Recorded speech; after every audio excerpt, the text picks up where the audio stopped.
Le gouvernement a donné ce lundi son feu vert. En 2018, les éleveurs français pourront abattre jusqu'à 40 loups pour protéger leurs troupeaux. Beaucoup trop pour les défenseurs de l'environnement, mais pas assez pour les éleveurs d'ovins. Face aux loups, ils se sentent démunis.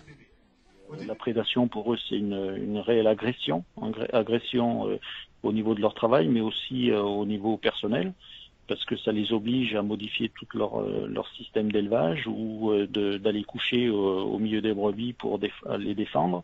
Donc ça les touche au niveau de leur travail, mais aussi au niveau de leur vie de famille, au niveau psychologique, au niveau économique, au niveau social, etc. Espèces protégées, les loups se font chaque année de plus en plus nombreux.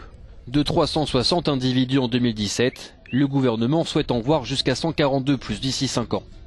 Du côté des éleveurs, le nombre d'attaques contre les troupeaux suit une évolution parallèle.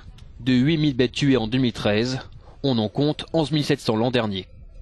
L'objectif de Saint-Saloux qui a été affiché dès le départ, on n'en revenait pas, parce que d'avoir un objectif de population de loups, c'est-à-dire dans le nouveau plan loup, de s'inquiéter en premier lieu du nombre de loups et ne pas s'inquiéter de la préservation de l'élevage et de la pression de prédation, c'est inconcevable pour nous éleveurs. Quand les associations environnementales militent pour le loup, le soir, elles rentrent chez elles. Voilà, l'éleveur, il retourne au troupeau et il passe la nuit au niveau du troupeau.